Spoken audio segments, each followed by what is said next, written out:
Alright, today we're looking at adding and subtracting signed numbers or integers, so that means positives and negatives.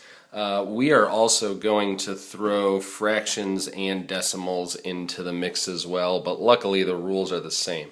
So the first thing I want you to do is, and you can pause if you need to, think for a few minutes about what you have learned about adding and subtracting signed numbers before. Pause if you need to. Well, adding and subtracting positive and negative numbers can be a little bit tricky. When we're just adding two positive numbers or even subtracting two positive numbers, it comes pretty naturally. It's when we get multiple signs involved that things can be problematic. There's a lot of different ways that I've thought you can kind of explain things here.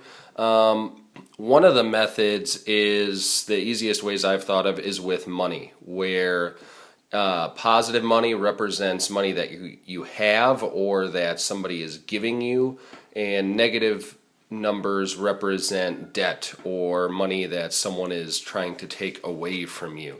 So I guess from that perspective, if I saw something like 3 plus negative 4, to me what that would mean in terms of money is that I start with $3 and then I add $4 worth of debt, or a $4 bill came to my house. So I would actually be $1 short of paying that $4 bill that came to my house, so I'd have -1 in debt. So, I mean, to me that kind of makes a whole lot of sense.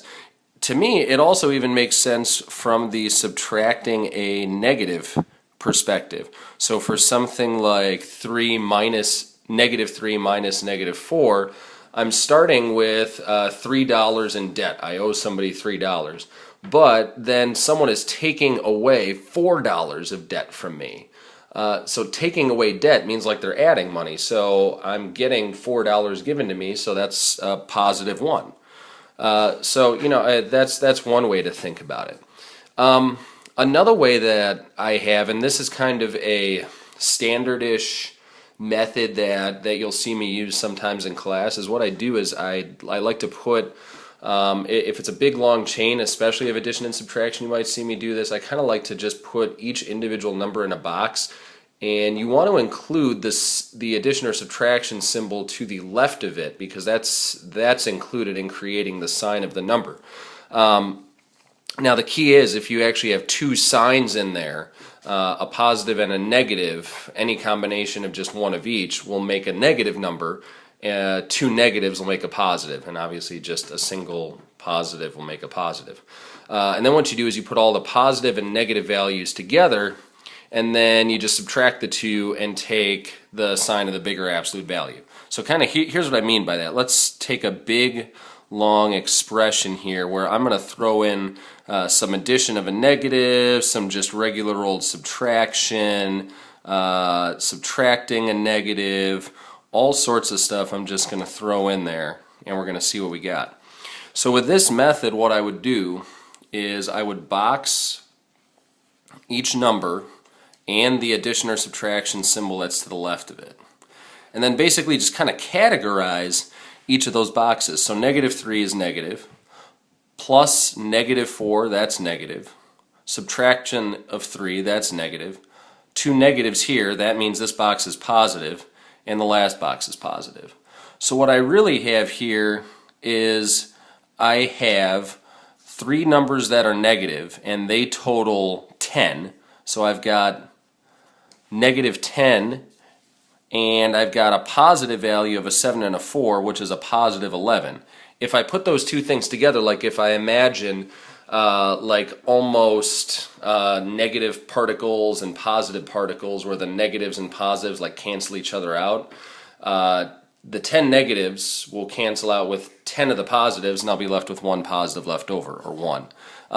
You know, that's another thing that kind of works too. So whether you think about it with money, or whether you just simply kind of like to do the standard, I like to change everything to addition, and that way I can just put all my negative stuff together and all my positive stuff together. So maybe instead of subtracting 3, I'd make it plus -3.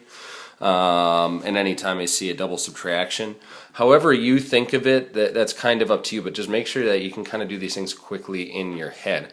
Why does this method work? Because when you're adding and subtracting positive and negative quantities, when you're adding them together, and you can kind of transform it into an addition problem like this where it's negative stuff and positive stuff, the negative stuff and positive stuff just cancel each other out because -1 plus +1 is just 0. So you get a bunch of zeros and then whatever's left over. Now, we need to do some fraction stuff in here too. Again, hopefully this is just review. So you use the exact same rules no matter whether or not they're positive or negative, but you also have to throw your fraction rules in there. So let's make sure that we remember how to add and subtract fractions. Let's say we have something like 3/2 plus negative, I don't know, let's go with 11/8. The big key when adding or subtracting fractions is that you do need a common denominator. So here you want to think of what is the least common multiple between 2 and 8, or what's the smallest number that 2 and 8 can both multiply by an integer to be. And we can get them both to be 8. 8 we don't have to do anything to, and 2 we can multiply by 2. It needs to be done through multiplication because what we're going to do is we're going to multiply the 3/2 by 4/4. What you're doing there is you're multiplying by a form of 1. Yay! And when you multiply by 1, you don't change the number, you just make it look a little bit different. 12/8 is the exact same thing as 3/2.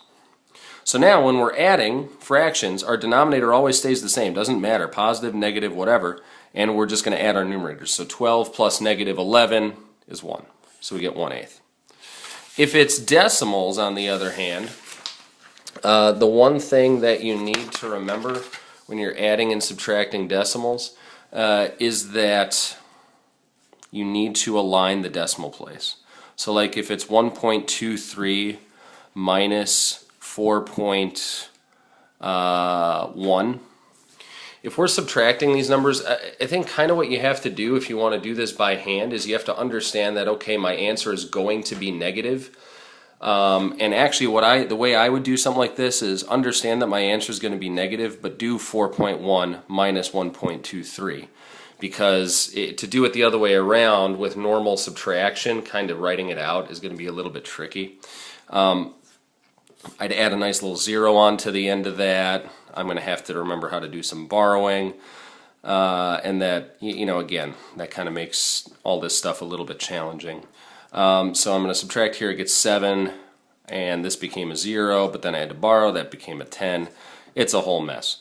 But I get negative 2.87 because the key is I had to remember, again, that this was my original subtraction problem. But you always want to, my point in showing you this was, remember to align the decimal place, and remember that if you're doing this by hand, you really do want to subtract the bigger number from the smaller number, or the smaller number from the bigger number, excuse me, even if your answer is going to be negative, okay?